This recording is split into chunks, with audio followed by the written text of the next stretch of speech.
My name is Ross Carroll. I'm in Speech 101 EM, and the title of my speech is Why You Should Utilize Vaccines. In today's age of soundbite news and viral tweets, it's easier than ever for people to unintentionally or intentionally spread misinformation to people and cause widespread confusion. One such example is much of the news spread around the modern-day anti-vaccination movement. Well-meaning parents and other people can go on Google and search what will happen if they receive a vaccine and can easily fall down the internet rabbit hole, and the next thing they know, they never want them or their children receiving a vaccine again. Today I'm going to be discussing some common myths and misconceptions and hopefully show you why vaccines are safe and important for a healthy society. Now on to my first point of the day.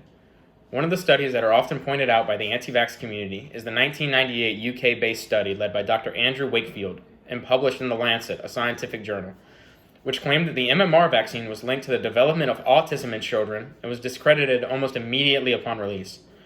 This wild claim was largely circulated and likely caused a decrease in the number of children being vaccinated for MMR, because parents would see this study from a scientific journal and rightfully believe that it was trustworthy. This likely contributed to the measles epidemic that the UK faced the year after the study was released.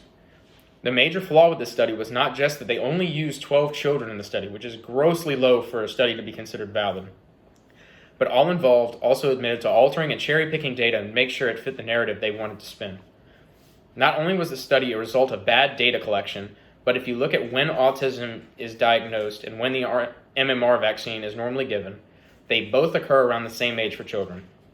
It was only a matter of time that someone tried to make this connection, because by the very way that the scheduling of vaccine works in children, being diagnosed with autism and receiving the MMR vaccine will normally occur around the same time.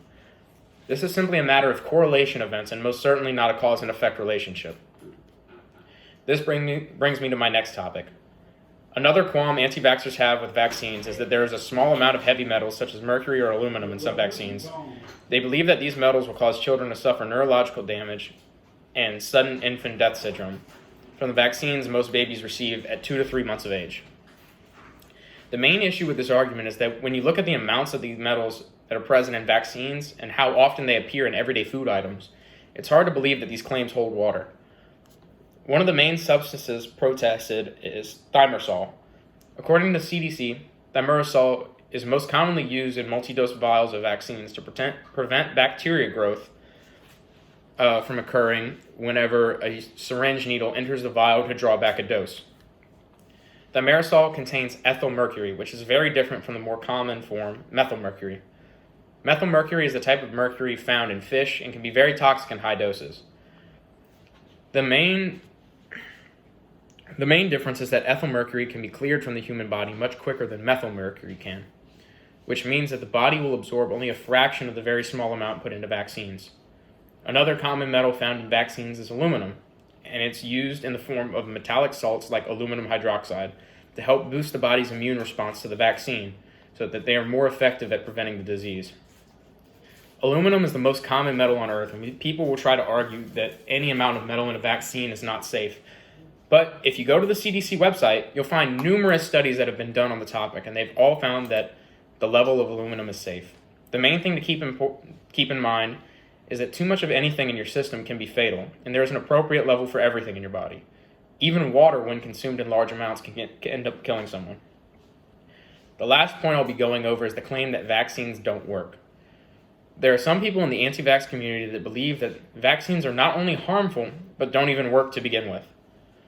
They will often claim that if you look at the death rates of vaccine-preventable disease before the release of vaccines, that they were already on the decline.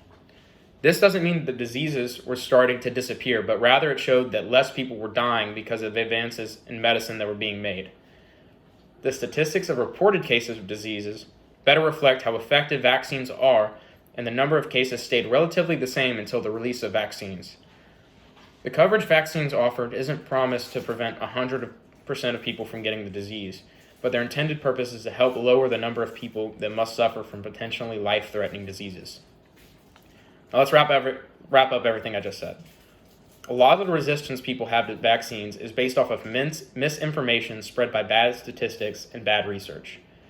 The ingredients that make up vaccines are just as safe in the proper levels as water is.